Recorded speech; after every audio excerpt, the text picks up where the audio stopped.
Hello दोस्तों, नमस्कार। Welcome back to Curiosity for the daily dose of football. तो सबसे पहले बात करते हैं, India is not serious about football. इस बात को प्रूव कर सकते हैं हम एक एग्जांपल से। South Korea, one of the top team from Asia, जो कि इस फीफा वर्ल्ड कप में उतना अच्छा परफॉर्मेंस नहीं रहा उनका एंड डिसअपॉइंटिंग परफॉर्मेंस पुटअप करते हुए ग्रुप स्टेज से वो बाहर हो गए। तो उनके साउथ कोरिया के जो प्रेसिडेंट है, कंट्री के प्रेसिडेंट, फेडरेशन के नहीं, कंट्री के प्रेसिडेंट ने कल ओपनली पब्लिक स्टेटमेंट दिया है कि I am baffled by this performance of our South Korean national football team. उन्होंने कोच की अपॉइंटमेंट के ऊपर भी क्वेश्चन रेज किया। कोच ऑलरेडी रिजाइन कर चुके हैं after this poor performance and उन्होंने वहाँ की जो स्पोर्ट मिनिस्ट्री है उनको ऑर्डर दिया कि इस मैटर को आप इन्वेस्टिगेट कीजिए, क्योंकि टैक्स पेयर का पैसा एंड गवर्नमेंट रिसोर्सेज का अच्छा खासा हमने इस्तेमाल किया है to prepare for this FIFA World Cup and इस तरीके से टीम का फेल होना इज़ नॉट एक्सेप्टेबल। दूसरा एग्जाम्पल है उरुग्वे की टीम, जो कि अगेन ग्रुप स्टेज से बाहर हो गई। तो उनके फेडरेशन ने जो पहले चार्टर फ्लाइट टीम के लिए अरेंज किया था to go back to Uruguay, उन्होंने उसको कैंसिल करके भाई सभी प्लेयर को बोल दिया अपने अपने तरीके से रेगुलर जो फ्लाइट से उसमें वापस आइए। Now come to the Indian team.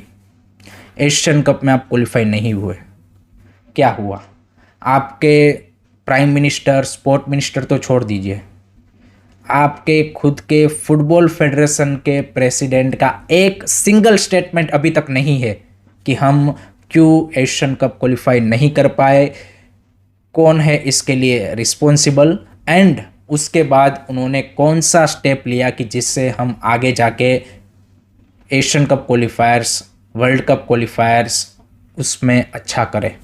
आपका ना तो कोच चेंज हुआ, ना आपका नेशनल टीम का कोई और स्टाफ चेंज हुआ, आपके असिस्टेंट कोच बाकी सब वहीं के वहीं है, ना कोई प्लेयर चेंज हुआ। तो भाई इस कोच में, असिस्टेंट कोच में, प्लेयरों में किस तरीके से अकाउंटेबिलिटी आएगी? उनको पता है भाई कि अगर हम फेल भी हो रहे हैं तब भी हमारा यहाँ पे नेशनल टीम में जगह है या फिर हमारी जो नेशनल टीम की जॉब है वो बची है। This proves we are not serious about football, क्योंकि कोई और कंट्री जो सीरियस है फुटबॉल के रिगार्डिंग, वो अगर भाई एशियन कप क्वालिफाई नहीं कर पाता या फिर इस तरीके की उनकी नेशनल टीम की पुअर परफॉर्मेंस आती, वो रिएक्ट करते हैं। एंड हमने देखा है कई सारे कंट्रीज़ रिएक्ट करते हैं। हमारे यहाँ पे कुछ नहीं है, बस जैसे चल रहा है वैसे ही चलने दो। इवन क्रिकेट में भी भाई रिएक्ट करते हैं। जो लोग लंबे टाइम से क्रिकेट फॉलो कर रहे हैं उनको याद होगा 2007 में जब 50-50 ओवर का वर्ल्ड कप था एंड इंडिया जब टॉप 8 में भी क्वालिफाई नहीं कर पाई थी उस वर्ल्ड कप में, तब आप देखिए कि जो लोगों का गुस्सा था it was on a next level and हमारे क्रिकेटर्स के लिए भाई इंडिया वापस आना मुश्किल हो गया था। उनके घर पे भाई यहाँ पे पत्थरबाजी और वो सब हो चुका था। तो ये दिखाती है सीरियसनेस कि भाई आप उस स्पोर्ट में कितने सीरियस हो। फुटबॉल में क्या है भाई, जैसा चल रहा है चलने दो भाई, सब चंगा सी भाई, किसी को कुछ फ़र्क नहीं पड़ता। तो अभी जो लोग यहाँ पे हर जगह पे यू कैन से कि ज्ञान झाड़ रहे हैं कि भाई इंडिया को फुटबॉल में क्वालिफाई करने के लिए फीफा वर्ल्ड कप में ये करना चाहिए, वो करना चाहिए, अरे वो सारी बात तो बात की है। पहले जो आपकी चीज़ें अभी एग्जिस्टिंग चीज़ें हैं उनको तो सही कर लो। उसको भी सही करने के लिए आपके जो डिसीजन मेकर्स है वो रेडी नहीं है, तो फिर आप क्या एक्सपेक्ट करोगे भाई फुटबॉल से? सिंपल सा बात ये है। So this is the reality, this is why we are not serious about football. बाकी कंट्रीज़ है इसीलिए वो लोग वर्ल्ड कप जैसा टूर्नामेंट खेल रहे हैं और हम साला एशियन कप भी नहीं खेल रहे हैं। यही डिफरेंस है भाई, और कुछ नहीं है।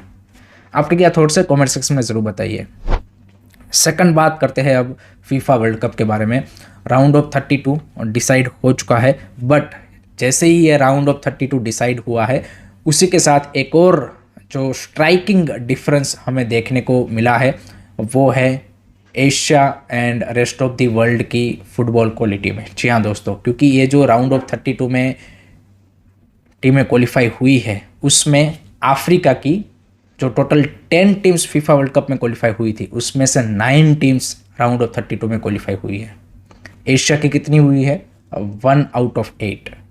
टोटल AFC से 9 कंट्रीज क्वालिफाई हुई थी इंक्लूडिंग ऑस्ट्रेलिया, एंड उस पॉइंट ऑफ व्यू से 2 होती है, लेकिन एशिया में तो हम ऑब्वियसली ऑस्ट्रेलिया को उस पॉइंट ऑफ व्यू से नहीं काउंट करेंगे। तो Japan is the only Asian country जो कि राउंड ऑफ 32 में क्वालिफाई हुआ है। एंड ऐसा क्यों हुआ है? That's because of the quality difference between Asian countries and Africa, Europe and south American countries. And ये क्वालिटी का गैप क्यों है? बिकॉज अफ्रीका, यूरोप एंड जो साउथ अमेरिकन कंट्रीज़ के प्लेयर्स है, they play in a more competitive leagues in Europe. हमारे Asian countries के players नहीं खेलते हैं, जापान के अलावा कुछ साउथ कोरिया के खेलते हैं, बट बाकी जो कंट्रीज़ है उनके प्लेयर्स यूरोप में उतना नहीं खेलते हैं। This is the difference.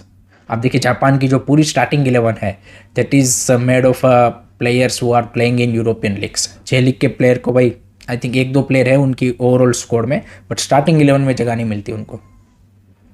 So India के लिए भी ये लर्निंग लेसन है कि इंडिया को अगर इंटरनेशनल लेवल में जो लोग अभी बात कर रहे हैं ना कि फीफा वर्ल्ड कप में ऐसे क्वालिफाई कर जाएंगे, ऐसे कर जाएंगे, अगर आपको इंटरनेशनल लेवल पे अच्छा करना है, your player needs to play in a more competitive leagues. उसके बिना नहीं होगा, ISL में खेल के आपका नहीं होगा। This is the reality. So ये है अफ्रीका एंड एशिया का डिफरेंस। अफ्रीका के भी आप देखें मोस्ट ऑफ दी जो प्लेयर्स है वो यूरोप में ही खेलते हैं, साउथ अमेरिकन कंट्रीज़ के जो प्लेयर्स है वो भी यूरोप में खेलते हैं। That's why they are able to take on against the best of the players. तो यही डिफरेंस है। एंड उसके अलावा भाई राउंड ऑफ 32 में यहाँ पे अगर आप देखेंगे तो जो ग्रुप स्टेज का लास्ट मैच था उसमें भाई अल्जीरिया वर्सेस ऑस्ट्रिया का जो 3-3 पे मैच खत्म हुआ, that was the best match of the group stage. भाई क्या मैच था वो, जिस तरीके से दोनों टीमों ने भाई एक दूसरे को फाइट दी है, it was a incredible match. And उस मैच के ड्रॉ के चलते ही भाई जो एशिया की टीम है ईरान, उनका भाई राउंड ऑफ 32 में जगह नहीं बन पाया, but that is what it is. And round of 32 के फिक्सर्स पे काफ़ी अच्छे सेट हो चुके हैं। कुछ इंटरेस्टिंग मैचेस है, Brazil versus Japan, Morocco versus Netherland, Croatia versus Portugal. तो मज़ा आएगा, it is gonna be interesting matches. And round of 16 में भी कुछ हमें मज़ेदार मैचेस देखने को मिल सकते हैं कि जिसमें जर्मनी वर्सेस फ्रांस हो सकता है, पोर्टुगल वर्सेस स्पेन हो सकता है। So there will be interesting matchups in round of 16 also. And round of 32 के भाई ऑलरेडी यहाँ पे मैचेस स्टार्ट भी हो चुके हैं, जिसमें आज पहला मैच था between south Africa and Canada, the को होस्ट। एंड को होस्ट ने भाई स्टॉपेज टाइम में 90+2 मिनट में भाई स्टीफन ने वो गोल स्कोर किया, एंड उसके चलते जो को होस्ट कनाडा है वो first ever time round of 16 में क्वालिफाई कर लिया है उन्होंने। And this was in a way expected match, to be honest. I would say कि अफ्रीका ने फाइट अच्छी दी कि भाई 90 मिनट तक उन्होंने कनाडा को यहाँ पे होल्ड करके रखा, but eventually that goal came. But अब कनाडा के लिए भी भाई रास्ता मुश्किल है, it's not gonna be easy to be honest, because I think जो राउंड ऑफ 16 में अब उनको फेस करना है वो नेदरलैंड वर्सेस मोरक्को का विनर। एंड आई थिंक वहाँ पे ही कनाडा का रास्ता मेरे को भी यहाँ पे ख़त्म होता हुआ दिखता है, because Morocco and Netherland are too strong to be honest for Canada. No doubt वो को होस्ट है, वो सब कुछ है, but I think it is gonna be difficult for them. But I think to reach till round of 16 is also a good achievement for Canada, to be honest, from that perspective, and it was a interesting match. उसके अलावा भाई आज का जो match है round of 32 का, that is biggest match and it is Brazil versus Japan. Biggest match भाई Japan के लिए इसलिए है क्योंकि नो डाउट यहाँ पे नॉकआउट का तो मैच है ही है, बट जापान का जो फुटबॉल कल्चर है उसमें भाई वो ब्राज़ील को as one of the greatest nation, and जो जापान का कल्चरली भी जो कनेक्शन है वो ब्राज़ील के साथ है, क्योंकि अर्लियर हिस्ट्री में there were you can say कि लॉट ऑफ जापानीज वर्कर्स यहाँ पे ब्राज़ील जाते थे। एंड जो यहाँ पे sao पाउलो और वो उस तरह की जो सिटीज़ है वहाँ पे उन्होंने काफ़ी अर्ली 90s और उन सब एरा में वहाँ पे काम किया है। सो कल्चरली भी वहाँ पे कनेक्शन है। एंड अगर आप जापानीज़ जो सारे एनिमे शो या फिर जो फुटबॉल के राउंड उनके शो है उसमें भी अगर आप देखेंगे तो जापान वर्सेस ब्राज़ील का जो मैच है उसको वो लोग सबसे बड़ा मैच दिखाते हैं। सो उनके लिए यहाँ पे historically this is the big match. And definitely it's not gonna be easy because obviously Brazil is really strong, but I think Japan की भी जो ओवरऑल स्ट्रेंथ है टीम की वो काफ़ी तगड़ी है। तो आई थिंक फाइट तो वो तगड़ी देंगे, उसमें कोई डाउट नहीं है। विनिशियस जूनियर ब्राज़ील के लिए भाई ज़बरदस्त फॉर्म में है, 4 गोल ऑलरेडी बंदा मार चुका है। मथाइस कुन्या भी भाई अच्छे फॉर्म में दिख रहा है। Is also scored I think 3 goals. Neymar की भी वापसी हो चुकी है। सो ब्राज़ील धीरे धीरे उन्होंने इस वर्ल्ड कप में मोमेंटम गेन किया है आफ्टर द फर्स्ट मैच।